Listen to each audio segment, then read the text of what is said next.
Assalamualaikum warahmatullahi wabarakatuh. Hamdan wa syukranillah, wassalatu wassalamu ala rasulillah Muhammadin ibni Abdillah wa ala alihi wa ashabihi wa mawala. Asyhadu an la ilaha illallah wa asyhadu anna Muhammadan abduhu wa rasuluh, la nabiyya wa la rasulah ba'da. Sahabat Kalam Ramadan, pada kesempatan kali ini saya Muhammad Anas Subari ingin berbicara sedikit untuk mungkin sekedar menemani sore sahabat Ramadan. Seperti yang kita ketahui, manusia adalah makhluk sosial, membutuhkan komunikasi antar sesama, membutuhkan komunikasi horizontal maupun vertikal, memiliki hak dan juga pastinya memiliki kewajiban. Sebelum kita menuntut hak, alangkah baiknya untuk kita menuntaskan apapun itu kewajiban kita. Contohnya saja saya di sini berdiri sebagai pelajar MA Al-Islah, santri Pondok Pesantren Al-Islah. Kewajiban saya yang pertama pastinya beribadah, yang kedua menuntut ilmu, berusaha untuk menuntut ilmu, taat kepada guru, taat kepada orang tua, dan yang pastinya selalu istiqomah untuk beribadah. Sedangkan apakah hak saya? Hak saya tidak akan pernah saya dapatkan sebelum saya memenuhi, sebelum saya menuntaskan seluruh kewajiban saya. Hak saya memang bisa mendapatkan ilmu, akan tetapi sebelum saya menghormati guru, jangan harap ilmu itu mendapatkan barokah dari Allah Subhanahu wa taala. Hanya Allah yang dapat mengetahui kebarokahan ilmu.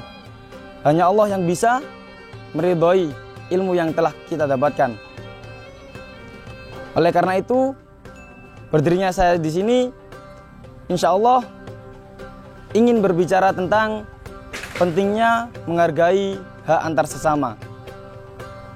Pada suatu ketika Rasulullah SAW berkata dalam khutbahnya di hadapan para umat muslimin, di hadapan para kaum muslimin, beliau berkata, "Ya umatku, wahai kaum muslimin, katakanlah apa hak yang belum engkau dapatkan terhadapku. Kewajiban apa yang belum aku laksanakan untuk kalian semua, wahai kaum muslimin." Pada saat itu kondisi majelis terhening, sepi, tidak ada yang bisa menjawab. Yang pertama mereka pasti berpikir, apa yang kurang dari Rasulullah? Secara beliau adalah akramun nas, akhlaknya seperti Quran, tablik, fatonah, sidik, amanah, semuanya melekat pada diri Rasulullah SAW. Kebaikannya, kedermawanannya, apa yang patut untuk kita tanyakan, semuanya lengkap telah berada di diri Rasulullah SAW. Hingga pada saat itu muncullah seorang sahabat. Dia mengangkat tangan berkata, "Wahai Rasulullah, aku ingin mengatakan apa yang harus aku balaskan terhadapmu." Rasulullah pun berkata, "Tafadhol, silahkan wahai sahabat, utarakan apa yang mau engkau bicarakan." Hingga sahabat pun berdiri mengutarakan apa yang ingin dia bicarakan. Sahabat berkata, "Wahai Rasulullah, dulu ketika perang Badar,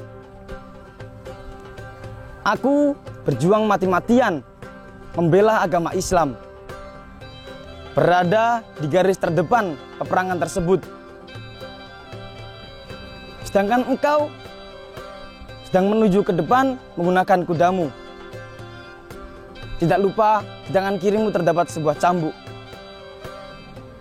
Sehingga ketika aku sedang berjuang mati-matian, ingin menghabisi seluruh kaum kafir Quraisy, engkau pun datang dengan kudamu tentunya. Sehingga secara tidak sengaja cambukmu mengenai punggungku. Bagaimana rasanya Rasulullah? Perih, sakit. Sehingga pada saat itu aku pun merasa kesakitan.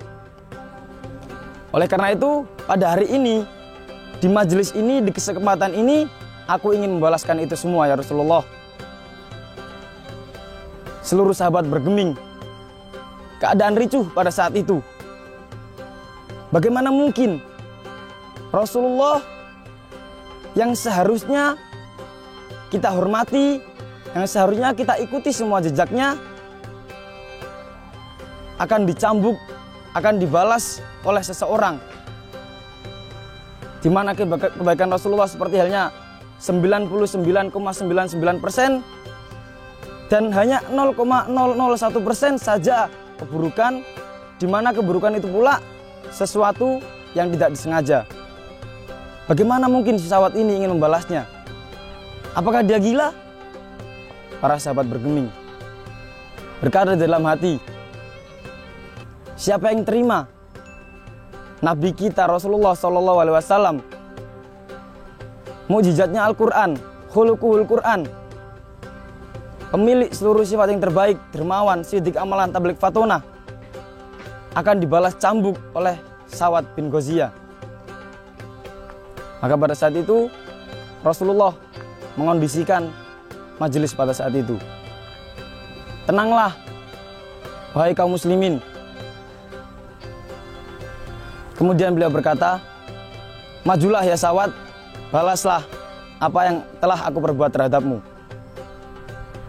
Beliau memerintahkan kepada Ali bin Abi Thalib, ya Ali, berdirilah, ambillah cambukku yang berada di rumah. Tanyakan kepada Aisyah, di manakah letaknya.